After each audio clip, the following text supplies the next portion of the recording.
o defeito dominante que nós temos que lutar. Então eu vou lendo, aqui já é esse texto do padre Garrigou-Lagrange, sobre o defeito dominante. E eles colocam esse capítulo, o título, o defeito dominante ou o verme roedor. Que interessante, porque o verme é como se fosse o verme roedor aqui, comparamos ao cupim, ou a traça. Nós não estamos vendo, mas se ele estiver na madeira, ele está comendo, ele está roendo. Então o defeito dominante é esse cupim, essa traça que nós temos na alma, e por dentro vai como que roendo a vida espiritual. Faça a leitura. Depois de termos tratado dos principais pecados a evitar, de suas raízes e de suas consequências, que devem ser mortificadas, convém falar especialmente do defeito dominante em cada um de nós.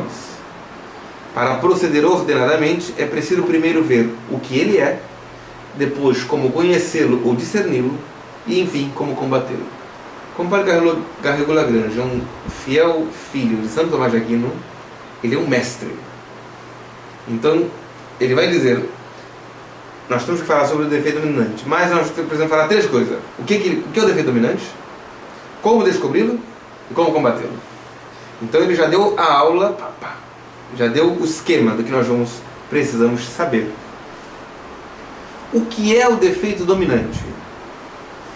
É aquele defeito que em nós tende a prevalecer sobre os outros e, consequentemente, sobre o nosso modo de sentir, julgar, simpatizar, querer e agir. Não significa que seja o único defeito, porque nós somos cheios deles, mas ele é o dominante, ou seja, ele se sobressai na frente dos outros. E ele, de certa maneira, domina minha maneira de ser, minha maneira de falar, minha maneira de agir. É um defeito que, em cada um de nós, tem íntima relação com o nosso temperamento individual. Tem muito a ver com o temperamento de cada um.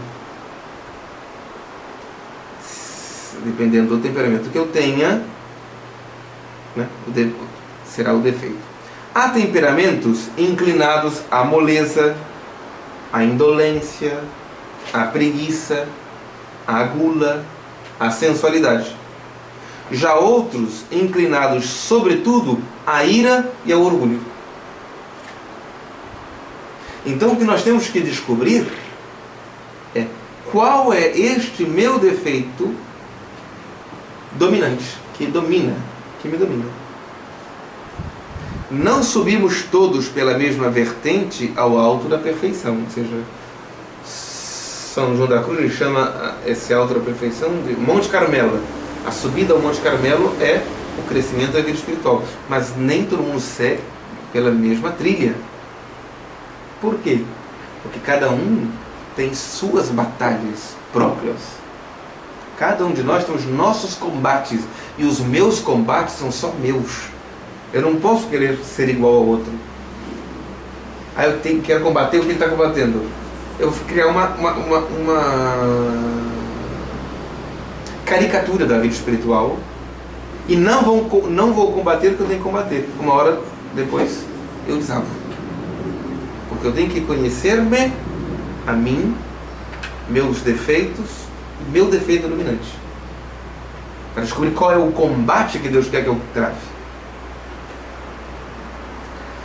Os que são indolentes por temperamento devem, pela oração, pela graça e pela virtude, se tornar fortes.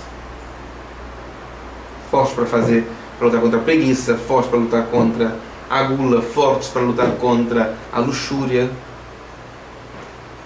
E os que são naturalmente fortes, a ponto de serem facilmente duros e inflexíveis, devem, por seu esforço e com a ajuda da graça, se tornar mansos.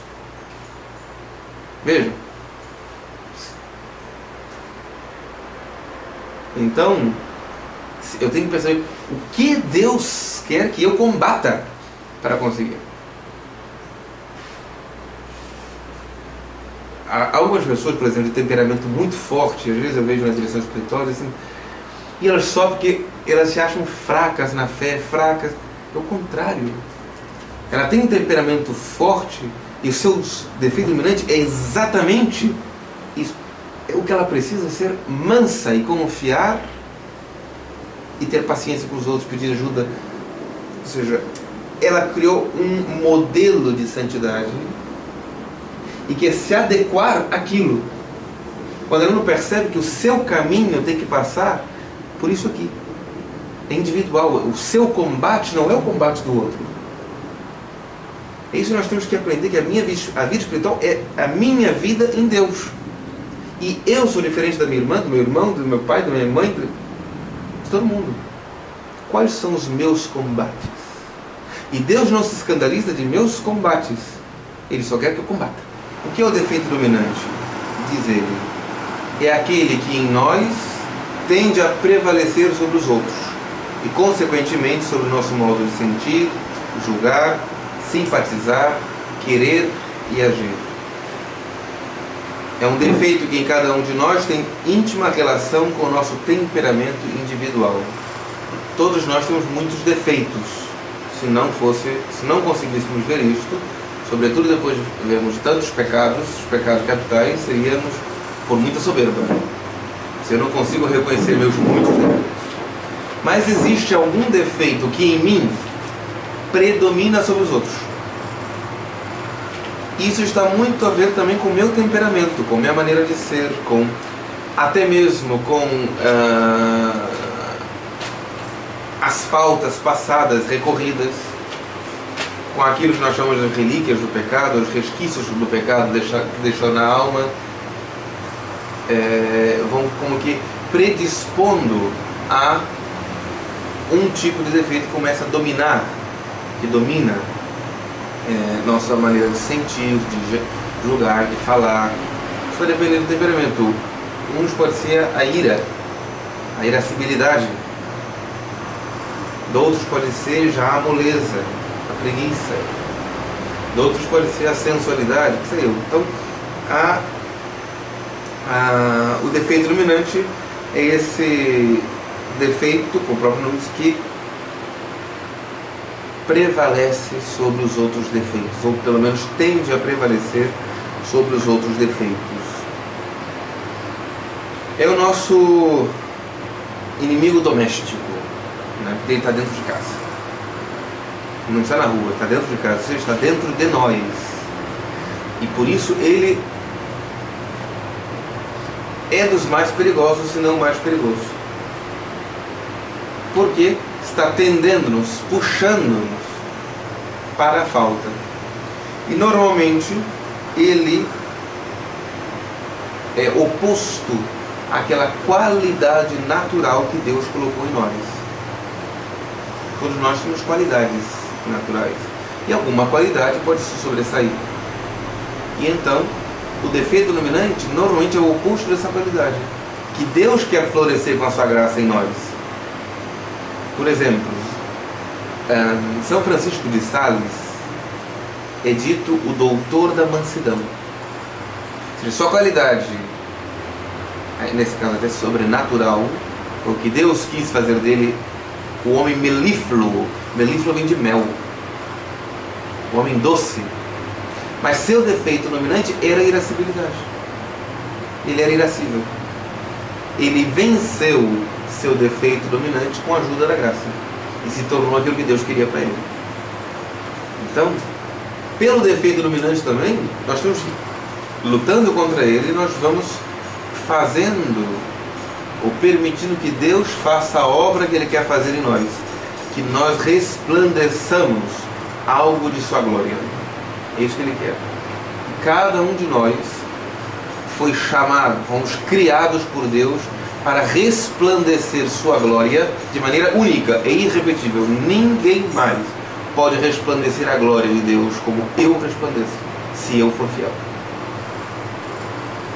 Porque Deus me criou para isto. Para isto.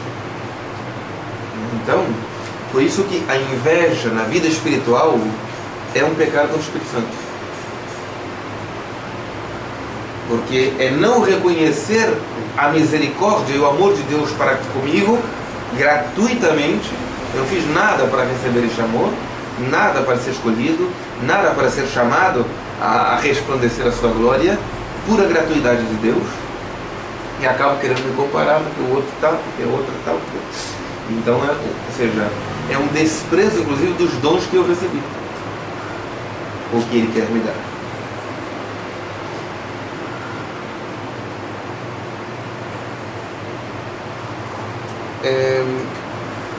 Como conhecer o nosso defeito dominante? Continua para cá, Regula Grande. Em primeiro lugar, é evidente que importa muito conhecê-lo e não termos ilusão nesta matéria. A ilusão é uma visão equivocada. Eu acho que alguma coisa está ali, mas não está. Você está iludido. Nós temos ilusões sobre Deus, ilusões sobre o mundo, ilusões sobre nós mesmos. São ilusões. Na bênção da água benta, no ritual tradicional, se pede exatamente que a aspersão daquela água afaste as ilusões. Exatamente. Porque há muitas ilusões diabólicas. O diabo nos ilude, nos confunde, nos coloca miragens. E no meio da miragem não sei o que é real, não sei o que não é real. Uma dessas ilusões é a ilusão sobre nós mesmos. Por exemplo, alguém que se converte, sai de uma vida tremenda de pecado, se converte. É claro, o contato com a graça é algo tão grandioso que ele acaba se iludindo que já é um santo. Porque, claro, comparado do jeito que estava antes, óbvio, mas é uma ilusão. Então, se ele não for ajudado, ele vai acabar caindo e ficando pior do que antes. Por quê? Porque está iludido. E a vida espiritual tem que ser uma vida real, realista. Eu tenho que saber quem sou e como estou. Eu não posso construir uma casa sobre areia. Eu tenho que saber que terreno que é o meu. Como é que eu estou? E Deus sabe de tudo isso. Só quer que nós saibamos e precisamos de ajuda. E por que é tão necessário conhecer o nosso defeito dominante? Porque o demônio conhece. O demônio, ele é muito esperto. Ele é, já falamos aqui, ele é uma inteligência angélica muito superior à nossa. Ele nos estuda, ele nos observa, ele vê nossas reações. Portanto, ele nos conhece. Ele não pode conhecer o nosso interior, mas, como somos corpo e alma, o que está no interior, transparecemos no exterior. Fazemos, como atuamos, etc. Então ele vai nos estudando. Então ele sabe, ele percebe, ao estudar-nos, que qual é o nosso defeito dominante. E por ali manda seus dardos. E por ali manda as tentações. Por exemplo, se ele sabe que alguém, seu defeito dominante é a ira, ele é irascível, o diabo vai tentar com ele. O que ele vai criar? Situações para que ele observe quanto que ele tem que ficar irritado. É o calor, é porque está chovendo, é porque isso, é porque alguém fala tal coisa, é porque qualquer coisa. Ele vai, e assim sucessivamente.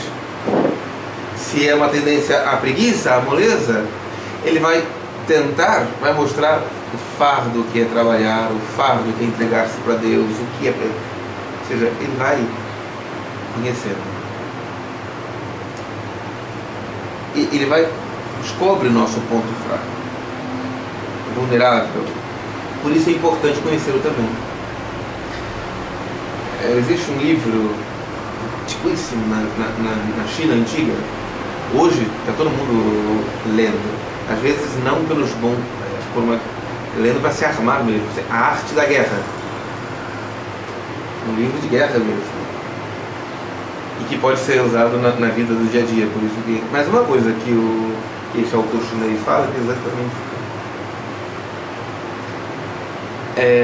para vencer o inimigo, precisamos conhecer o inimigo mais do que ele a ele mesmo.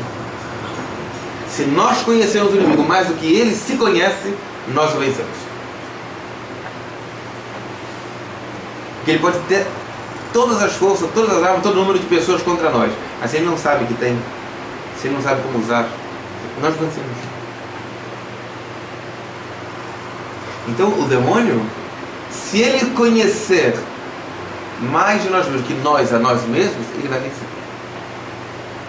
Por isso nós precisamos conhecer-nos, descobrir por onde vai, porque aí é fácil colocar os guardas. Ah, tá vendo? A muralha está quebrada nesse ponto. Esse portão aqui está frágil. Eles podem entrar por esse telhado. Então vamos reforçar aqui. E é aqui que vamos colocar os soldados. E é aqui que nós vamos ter que fazer uma obra de reparo. Na vida espiritual é a mesma coisa. Nós temos que nos estudar e conhecer.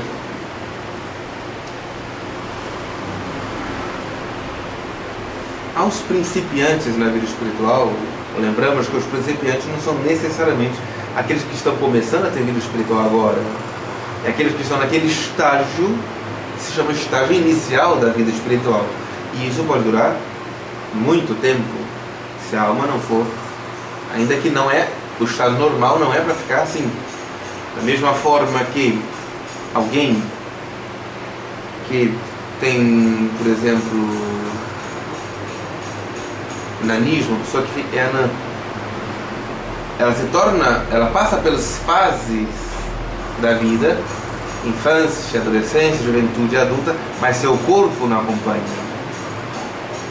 né? Ele fisicamente tem uma deficiência.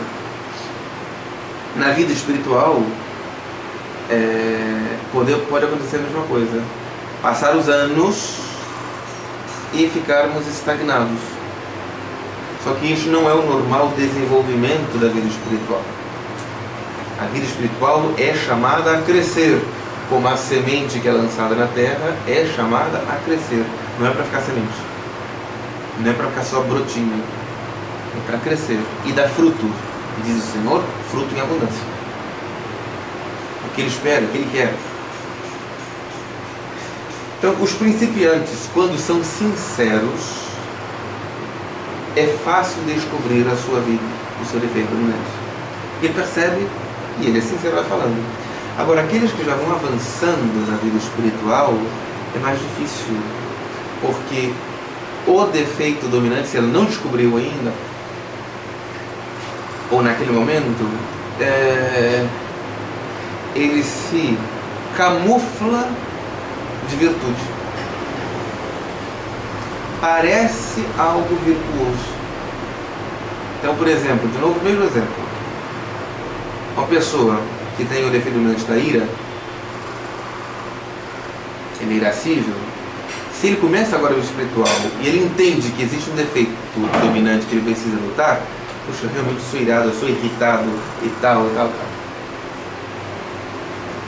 Se ele não descobriu isso e vai avançando na vida espiritual, estudando, rezando, etc., ele é capaz de dizer que não é que ele é irado, ele está com a santa ira do Senhor no templo. Entendendo? Ele está defendendo as coisas certas, a verdade. Eu sou o defensor da verdade. Sem perceber, ele está camuflando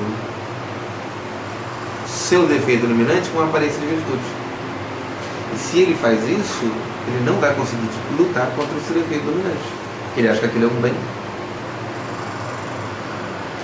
Alguém que tenha, não sei, tendência à preguiça, à moleza, etc. Se ele é iniciante, ele vai pensar que realmente eu poderia ser mais generoso, poderia fazer mais coisas para Deus, etc. Se ele vai passando, ele vai pensar, não, isso é prudência, eu sou prudente. Porque, não, se eu acordar assim, não, meu corpo vai aguentar, se eu fizer isso, não vai me cansar, se eu falar tal coisa, não vai ficar bem, ou seja, no fundo é a moleza mascarada pela aparência de prudência.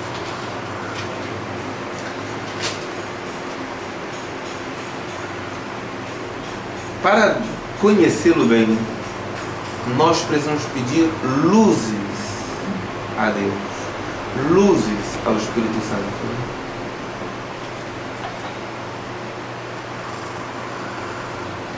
Senhor, fazei-me conhecer os obstáculos que de maneira mais ou menos consciente oponho à ação da graça em mim. Dai-me logo a força para afastá-los, e se nisso sou negligente, afastai-os vós mesmo, ainda que muito me façais sofrer. Pedir luz a Deus para reconhecermos onde estão os obstáculos dentro de mim, onde eu estou colocando resistências à graça de Deus, mas pedir luzes, já pedindo força. Senhor, arranca se for necessário, ainda vai me doer, mas arranca. Eu lembro quando pequeno, dente de leite, para arrancar, né? Eu não deixava, não. Meu pai e a mãe, não, pode deixar que eu arranco. E ficava eu lá mexendo, assim, não pode deixar que eu vou arrancar. É óbvio que eu não ia arrancar, né? Com medo, eu só ficava mexendo, tava brincando com ele. Ficava, e não saía. Por quê? Eu não estava decidido a arrancar de verdade. Aí meu pai disse, não, pode deixar, eu vou botar uma linha aqui. Ah, não vai arrancar, não, deixa uma linha aqui, eu vou deixar na sua mão. Vou deixar na sua mão, e aí você faz assim, tá bom? Ele botou a linha, e eu ficava. Também não ficava. Depois não se mexia, ele falou assim, deixa que eu puxo.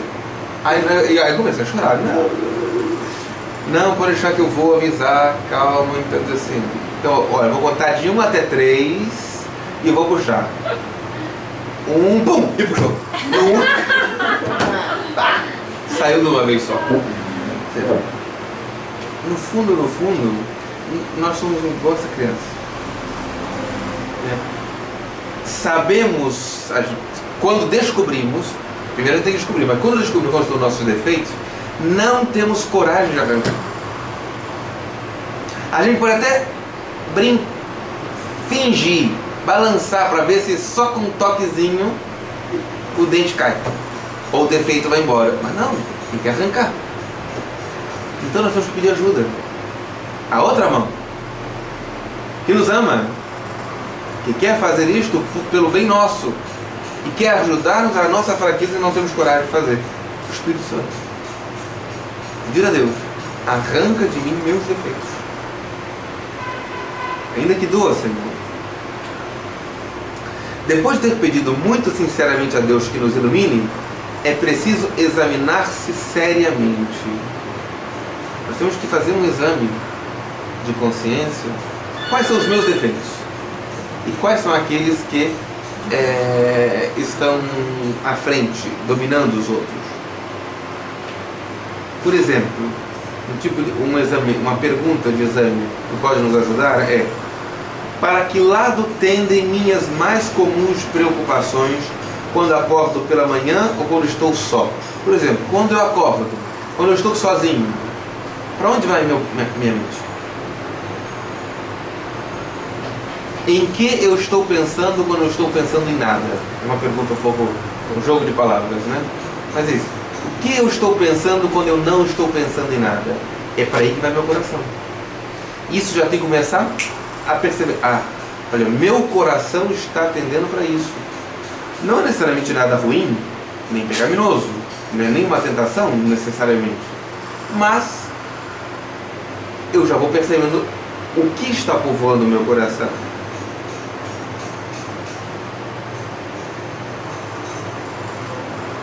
É preciso lembrar aqui que o defeito dominante que comanda facilmente todas as nossas paixões torna a aparência de virtude.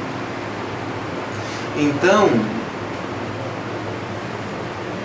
esses pensamentos podem aparecer como coisas positivas, boas, até espirituais, mas se não continuarmos pedindo luzes a Deus, vamos perceber: será que isso que eu tenho é realmente a preocupação com a minha família? Será que isso que eu tenho é realmente preocupação com a minha vida? Será que isso que eu tenho é realmente preocupação com os leigos? Será que... Por que isso está vindo assim? Toda hora eu paro, vem ou tal pessoa, ou tal situação, ou tal coisa. e se não for combatido, poderá levar à impenitência.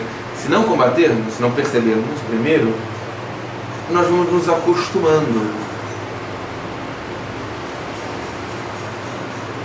Por exemplo, Judas, antes de se tornar o traidor, ele muitas vezes, certamente, sua mente ia para onde? Sua imaginação? Para a restauração do reino de Israel. O reino poderoso, o Messias político, uma sociedade justa e fraterna, social, justiça social, onde tudo vai ser, todos os problemas serão ajeitados, etc, etc. Via o Senhor fazendo milagres. Nossa, se ele aqui, sem ser o rei coroado de Jerusalém, está fazendo isto, imagina quando chegarmos em Jerusalém. Só que depois ele começa a ver. Então ele começa a cuidar do dinheiro. Você pensa, esse dinheiro pode ser para isso. Começa a gastar, começa a desviar, começa isso, etc, etc, etc. Ou seja, pouco a pouco, pela avareza, Judas foi caindo até se tornar traidor. Pouco a pouco. Um desejo de glória humana, de glória mundana. Para distinguir bem o defeito dominante, é preciso perguntar-se a si mesmo, em geral, qual é a causa ou fonte de minha tristeza e de minha alegria? O que normalmente me deixa triste? O que normalmente me deixa alegre? Qual é o motivo geral das minhas ações? A origem comum dos meus pecados, sobretudo quando não se trata de uma falta acidental, mas de uma sequência de pecados ou de um estado de resistência à graça, especialmente quando tal estado dura vários dias e nos leva a omitir nossos exercícios de piedade. É preciso então indagar com sinceridade por que motivo minha alma se recusa a voltar ao bem. Veja, o que em mim está me puxando a isso? É meu defeito dominante. É por aqui. O que me deixa triste? Ele faz a distinção. Uma coisa é um pecado acidental, um acidente. Outra coisa, ele está falando um estado de pecado, que vai como se alastrando por vários dias, inclusive omitindo a vida de oração, etc. E a alma percebe que há dentro de si uma resistência para voltar. Seja para se confessar, seja para fazer um ato de contrição, seja para voltar a rezar, seja para pedir perdão a alguém, seja o que seja. Devolver ao que pegou, e não é meu, o que seja. É por ali. Ali está o defeito dominante. Que está me puxando, está me criando essa resistência. É preciso perguntar ainda, que pensa disto o meu diretor? Qual é, em sua opinião, meu defeito dominante? Porque muitas vezes nós não conseguimos enxergar como... Com muito cuidado, vou pegar... Agora fiquei com medo. Né?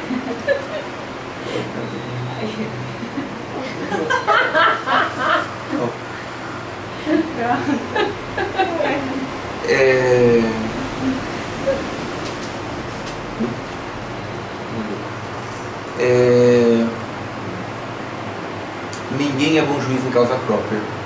Às vezes nós não conseguimos porque não queremos ver como estamos. É uma falta de sinceridade muitas vezes, que nasce do orgulho. Isso é difícil quebrar, né? Mas às vezes é preciso perguntar. Na vida religiosa é mais fácil perceber por quê. Porque a convivência fraterna nos expõe. Ou melhor, expõe a senhora, porque eu não tenho vida comunitária. Já tive no seminário. E é exatamente isso. No seminário, se a vida chega e às vezes é filho único, ou tem poucos irmãos, ele acha que é de uma maneira, mas a convivência mostrando que não é. Aí vem um choque, vem essa, por quê? A vida comunitária nos expõe. a não ser que nos isolemos. Porque alguém consegue. Lembra daquela história que eu falei do monge abstêmio, né? Que fazia jejum, sabe? Quando ninguém mais nem ligava para ele, assim, se realmente eu vivo uma vida à parte, aí sim. Mas se convivemos, eu posso aguentar uma certa estrutura externa, para não dizer uma máscara, por pouco tempo. Depois nós conhecemos as senhoras certamente, imagino eu, que saibam as qualidades e os defeitos de umas das outras. Não é assim? Não é assim? Isso ajuda, se soubermos levar isso ao espírito cristão, não de acusação. Porque aí não é cristão, é diabólico. O diabolos é o que divide. Mas na vida fraterna, isso vai ajudando. É assim, engraçado, não sei o que. Bom, já sabemos. E daí nasce o amor verdadeiro, não uma comunidade ideal de seres angélicos, de irmãs perfeitas, de Santa Clara com Santa Teresa, com Maria Teresa de Calcutá. Não, com irmãs reais, que devem se amar sabendo que são. Esse é o amor cristão. É esse o amor que o mundo espera ver. O amor real, verdadeiro, que suporta o outro, que perdoa o outro, que ama o outro. Um amor que não suporta e não perdoa não é verdadeiro amor. É uma casca, é um verniz. É um amor de lábio. O amor verdadeiro é isso, olha. Nossa, lá no seminário a gente vê isso. Fulano chegou a hora de faxina, meu Deus. Todo mundo já sabia, aquele é o morcego, vai voar. Então, o que tem que fazer? Vamos amarrar, vamos botar com alguém que sabe dar trabalho. Tem que botar, você vê. Aquele sabe que explodia, meu Deus do céu. Porque só o que ele faz está certo. Se não, nossa senhora, a gente mudasse o esquema da faixa de qualquer coisa, o outro que era festeiro, não levava nada a sério, ou seja, nós fomos nos conhecendo e o amor verdadeiro, o amor cristão nasce aí, e reconhecemos que não somos perfeitos, mas queremos a perfeição, buscamos com a ajuda de Deus, e as senhoras têm pela vida fraterna um outro meio que é a própria vida fraterna, a comunidade, a vida em comunidade, uma pequena comunidade, que é chamada a crescer no amor, nas diferenças. Nenhum tem que ser xerox de ninguém. Tem que ser igual, é a fé católica e o carisma e a entrega a Deus. O demais, cada um será cada uma. E aprenderão a amar nas diferenças, tendo que perdoar muitas vezes, tendo que suportar todas as vezes. Então,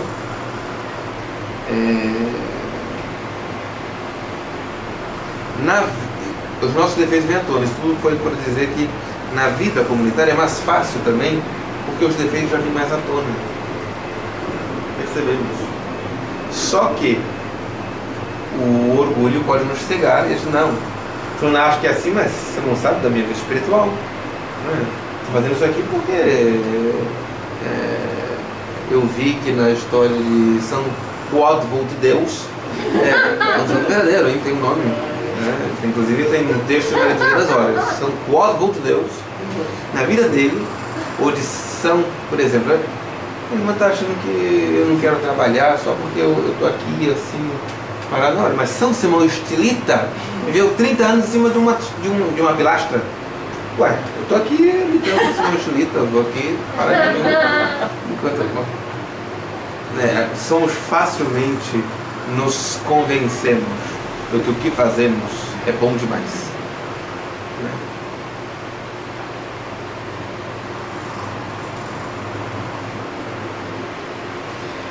Então, sobretudo, seja nas confissões ou nas direções, ou mesmo falando com superiores, etc.,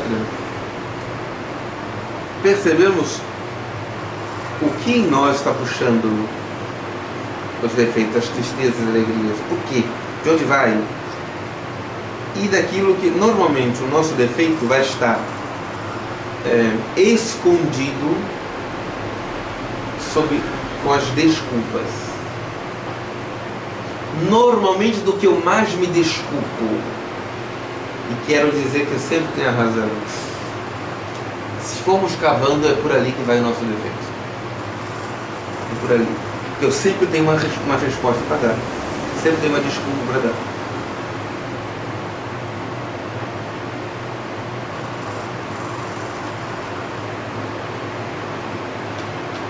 Também quando a gente pode pensar naquele defeito. Não, esse não. Outro, eu posso ter qualquer um, mas esse aqui eu não tenho. Calma. Será que é que você não quer reconhecer que tem? Pode também reconhecer o defeito dominante pelas tentações que com maior frequência suscita em nós o inimigo. Como ele nos conhece e ele se aproveita do defeito dominante, basta eu perceber quais são os maiores tipos de tentações que eu recebo. Porque o diabo, ele está se aproveitando do meu defeito dominante para me tentar.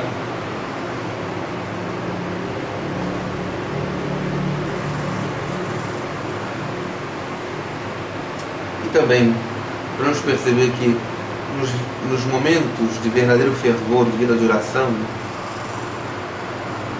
o Espírito Santo dá lampejos do que ele espera de nós.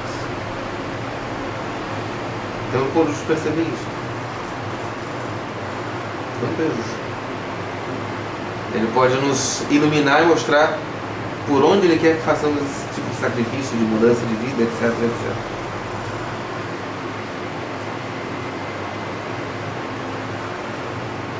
Então eu consigo perceber meu defeito dominante. Tipo assim, o senhor apontou mais ou menos 4, né? Sim. De luzes. As minhas desculpas, onde eu mais me desculpo, nas tentações, na vida fraterna e na vida de oração, na oração. Aquilo que, né, nem sempre em toda oração vai acontecer isso, mas se nós temos vida de oração, mesmo os principiantes, mesmo quando entramos nisso, a alma percebe algumas luzes de quando em quando, às vezes numa pregação, às vezes numa oração, que é por onde Deus está me pedindo. Deus está pedindo isso. Pode ser, por exemplo, paciência. Ela não sabe, talvez claramente, que ela é irascível, mas ela percebe, puxa, ela ouviu tal passagem, ela rezando, fazendo uma adoração, ou numa pregação, ou mesmo rezando o terço, lhe vem aquilo, um chamado a ser mais paciente, por exemplo. Ou um chamado a ser mais generoso na oração. Um chamado a uma vida de pureza. Um chamado à temperança. Ou seja, claro, não vai vir coisas, às vezes não virão coisas concretas. Pode ser, por exemplo, a pessoa não percebe que ela é irascível, mas pode vir na cabeça dela, olha, você tem brigado demais com tal pessoa, tem que ser mais paciente. Pode vir. Então, a alma atenta, ela começa a perceber por que Deus está pedindo tanto tais coisas. É porque, provavelmente, por ali está indo o meu defeito dominante. Então, basicamente, seria...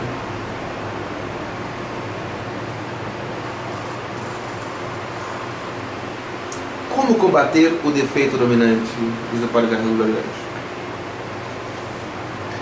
É muito necessário combatê-lo porque é o principal inimigo interior. E quando ele é vencido, as tentações não são mais tão perigosas, mas antes ocasiões de progresso. Santa Teresa, quando ela fala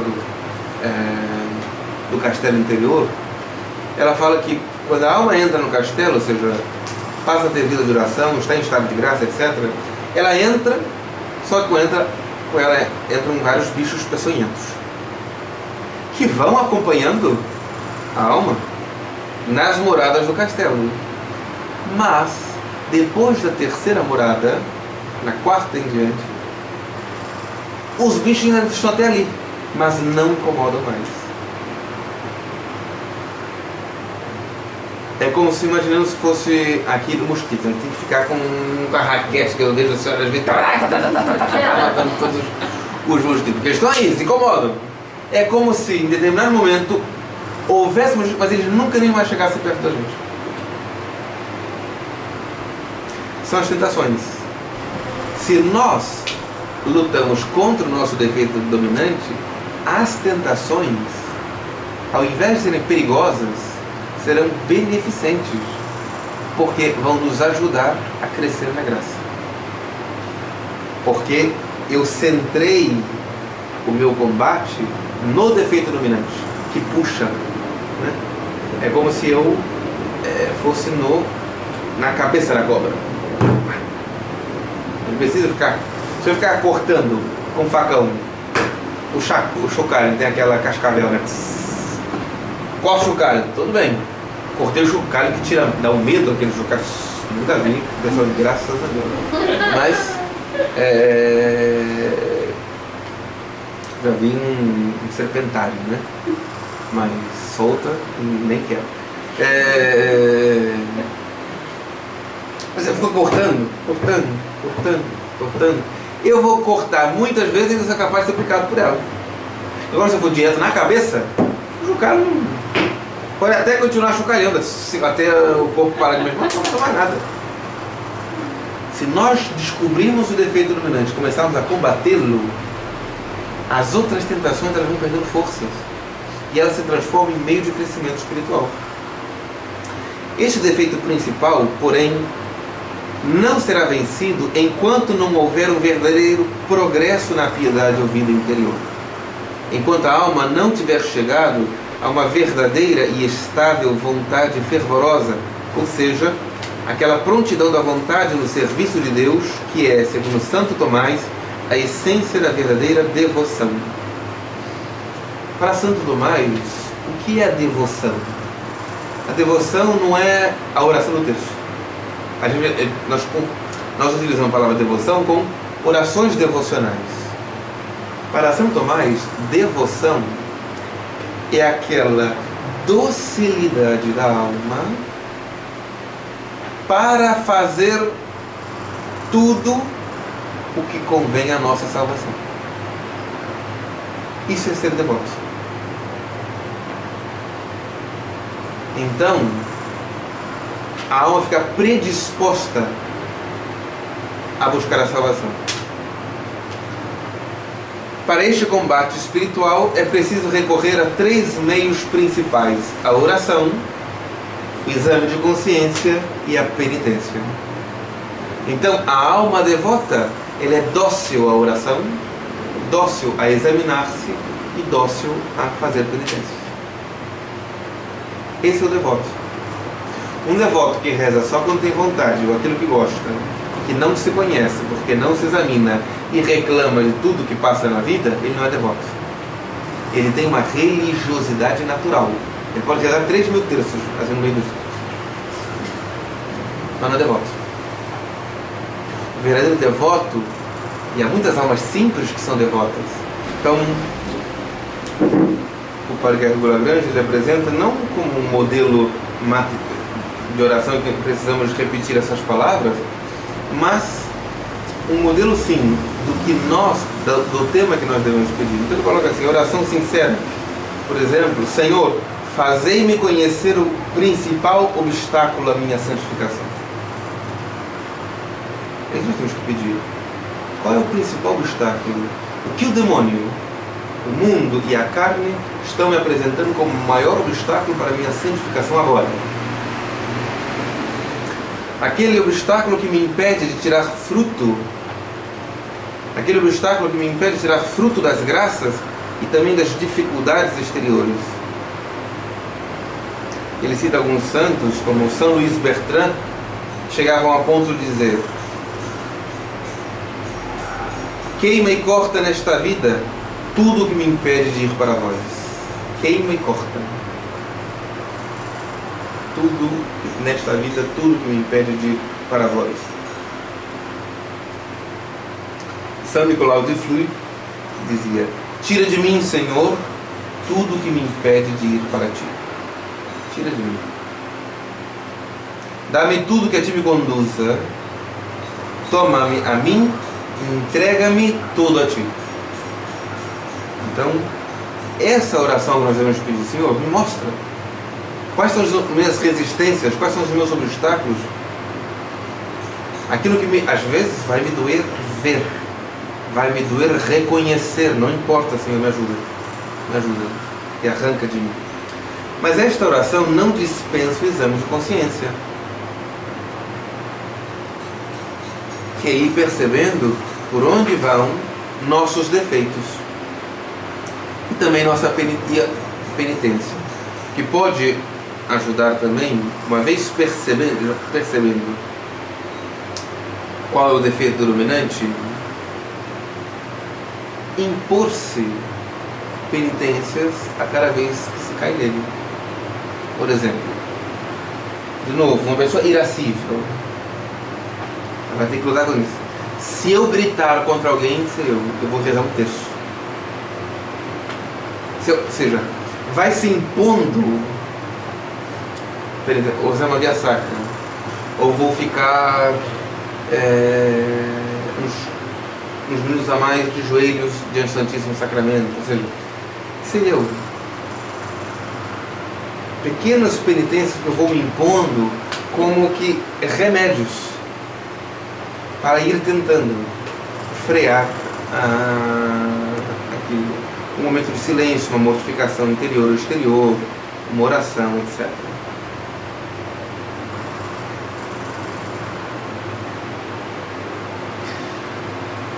Se não vencermos nosso defeito dominante, as nossas virtudes, elas não são ainda autênticas virtudes.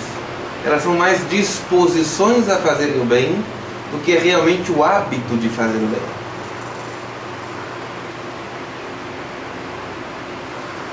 Porque elas não foram ainda provadas, elas ainda não amadureceram.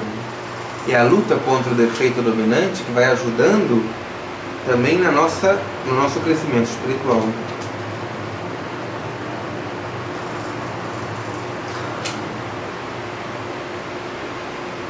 É preciso vencer, enfim, a pusilanimidade. A pusilanimidade é aquela fraqueza na luta.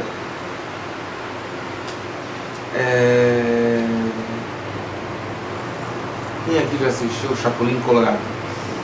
O Chapolin Colorado, quando ele diz: eu vou. Esse eu acho que é o melhor exemplo de pusilânime. Eu vou. Ou seja, vai, mas não vai. Vai, mas não vai. Então é preciso vencer a pusilanimidade, que nos faz pensar que o nosso defeito dominante não possa ser extirpado. Não tem jeito, não dá para lutar. Eu nasci assim, vou morrer assim. Não é assim que a gente escuta? Eu nasci assim, vou morrer assim. Porque não acreditamos às vezes que é possível mudar. Com a graça podemos triunfar sobre ele. Porque, como diz o Concílio de Trento, citando a Santo Agostinho, Deus não manda o impossível. E se Ele quer a nossa santificação, sede perfeitos como o vosso Pai Celestial é perfeito, é porque é possível com Ele, e só com Ele, e por Ele. Mas quando Deus manda, ao mandar, exorta que faças o que podes e peças o que não podes. Quando Deus nos manda, Ele nos manda que nós façamos o que a gente possa. O que a gente não pode, a gente peça. Então, o irascível, ele vai ter que lutar para ser paciente. Muita coisa ele vai poder, ou pouco, eu não sei. E o que não pode, pede: Senhor, me dá paciência. A paciência é um fruto do Espírito Santo. Então, Senhor, me dá paciência, me ajuda, pelo amor de Deus, eu não aguento. Aquela pessoa me irrita. Cada vez que eu ouço falar, cada vez que acontece isso, me ajuda, Senhor, me ajuda. Então, faz o que podes e peça o que não podes. Já se disse sobre isto que o combate espiritual é mais necessário que a vitória. A luta espiritual é mais importante que a vitória.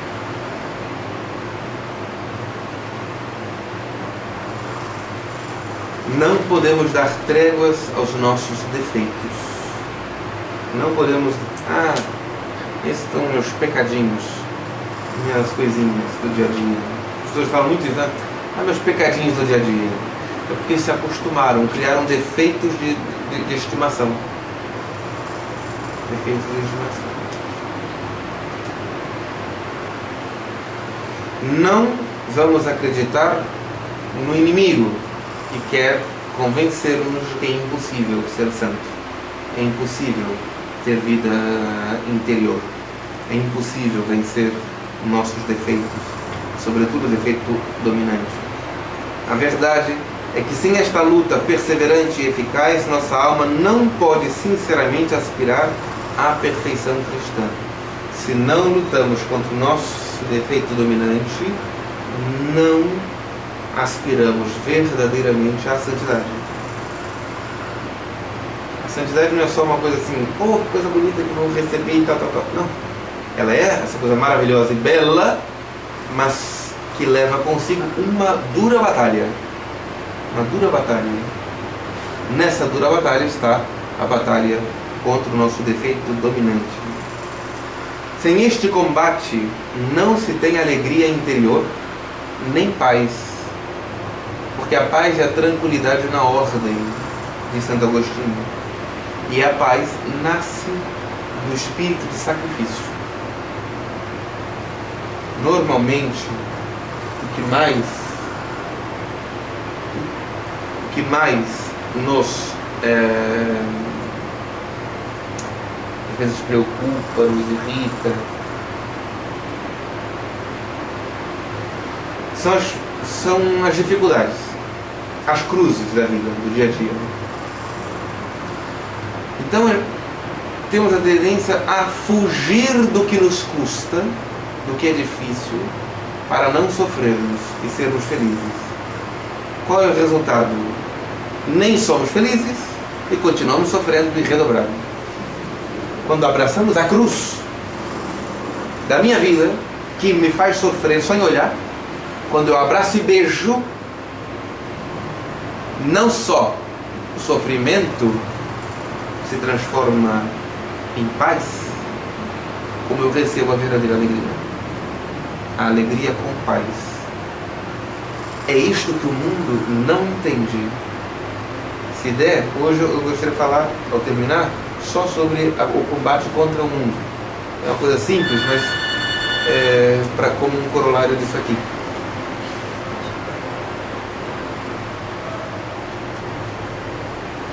O combate, quando nós lutamos contra os nossos defeitos, não é uma coisa exaustiva no sentido, meu Deus, vai ser uma coisa... Não. Vai nos dando leveza espiritual. Porque o Espírito Santo vai agindo em nós, purificando-nos, lutando, nos ajudando na luta. Finalmente, então, a caridade, o amor de Deus e das almas em Deus acaba por triunfar sobre o defeito dominante. Só assim ocupa esta virtude verdadeiramente o primeiro lugar em nossa alma e reina nela eficazmente. Deus quer unir-se a nós numa vida de caridade perfeita. A caridade, para ser perfeita em nós, tem que destruir os nossos defeitos. Então, a luta contra o nosso defeito dominante significa, ipso facto, um crescimento no amor. A Deus sobre todas as coisas, porque é Ele mesmo quem vai movendo em nós esta luta, e ao próximo como a nós mesmos, tendo mais misericórdia com o próximo. Se eu sou cheio de defeitos, como é que eu não vou ter paciência com os defeitos do outro? Se eu sou cheio de misérias, como que eu não vou ser misericordioso com as misérias do outro? Então, a luta contra os nossos defeitos nos ajuda a amar verdadeiramente a Deus e ao próximo. Quando a gente faz uma caridade, não é só pelo sentimento, mas se você se sente em paz. se sente alegre, se diz assim, olha, eu fiz aquilo da vida. E muitas vezes a gente faz certo tipo de caridade, eu não sei se é uma caridade, né? E você não se sente assim, né? Existe um sentimento que quando você faz uma caridade em Deus, esse sentimento de paz, esse sentimento de assim, eu fiz a vontade de Deus, não existe uma caridade que você também entendeu nesse sentimento de paz, esse sentimento de assim, eu fiz a vontade de Deus. Existe esses dois sentidos? Não, ou seja, se é a mesma caridade, como se faz por amor de Deus, etc., pode acontecer que em determinados momentos Deus permite que a gente sinta, inclusive, até sensivelmente, o bem de fazer aquilo. Mas uma caridade que é constante, normalmente o que a pessoa vai sentir é cansaço, como sensibilidade. Mas não é que seja uma caridade inferior. Às vezes é até superior. Por quê? Porque quando eu faço algo e recebo aquele gozo espiritual, eu nunca tenho certeza se eu fiz realmente por caridade ou porque eu me senti bem. Mas se eu chego e faço, não estou sentindo nada, estou cansado, essa pessoa, mas faço, isso vale mais do que aquilo. Por quê? Porque eu sensivelmente não estou sentindo nada, mas eu estou fazendo, por amor de Deus. É como o amor de uma mãe, de uma criança. Já viu que às vezes as mães ficam, olham para o seu neném, come de beijo, não sei o que. Você acha que ela fica toda hora assim? Você acordou 4 vezes de madrugada para dar mamar, a criança chorando, ela está colheira. Tem hora que não vai sentir nada, mas ela ama menos quando ali? Não. Naquela hora do cansaço, da olheira, da falta de sono, em que ela não está sentindo nada, é ali que o amor está sendo provado. Não é porque o nenenzinho for fugindo, que ela mete na mulher, na bochecha e beija. Então, há momentos que podemos sentir e outros que podemos não sentir. Mas seria a mesma caridade. Se o que nos move é a mesma coisa. E os frutos vão depender exatamente da disposição da alma, né? Não só do ato externo, mas da disposição da alma. Então, mesmo no corpo cansado, exausto, ela pode não sentir como aquela coisa que, ai, que coisa boa que eu fiz, ai, como foi bom. Mas se ela refletir um pouco, o corpo pode ser destroçado, mas ela sente uma paz que não é simplesmente sensível. Ela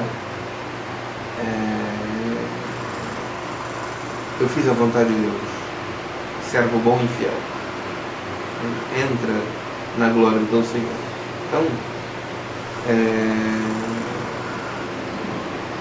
uma das coisas que a vida espiritual, sobretudo quando ela vai avançando, é fugir, ou melhor, mais do que fugir, não sobrevalorizar a parte sensitiva da alma, que é a sensibilidade na vida de oração, né?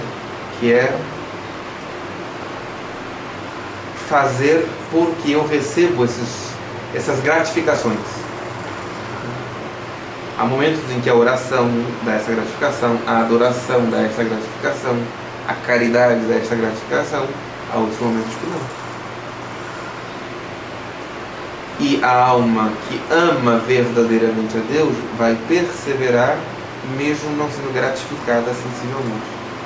Então essa é a hora em que Deus quer prová-la para ela crescer. Sobretudo aquilo que nós falamos uma vez, a segunda conversão da alma. Exatamente é o momento em que a alma ela vai ser despojada do sensível. E ela vai se deparar só com a cruz. Só com o sangue derramado do Senhor, com a sensação de certo fracasso, o que vai acontecer amanhã, o que vai acontecer depois de estar morrendo, é o meu Senhor que morreu, o que vai ser a minha vida que eu entreguei 3 anos seguindo a Ele, dizendo que estará o reino de Israel, pensava que minha vida, e agora? O chão se abre, eu não sinto mais nada, os milagres acabaram, eram os milagres. Cadê as multidões? E a hora então, se eu persevero, eu avanço. Se eu não persevero, eu volto. Para antes da primeira conversão. Então é essa batalha espiritual, na vida espiritual. Para o nosso crescimento, nós temos que passar pelo Calvário. Todos nós. E o Calvário é o Calvário. Quando olhamos as imagens do Cristo crucificado, nós não mostramos todas as chagas. É um Cristo mais limpinho.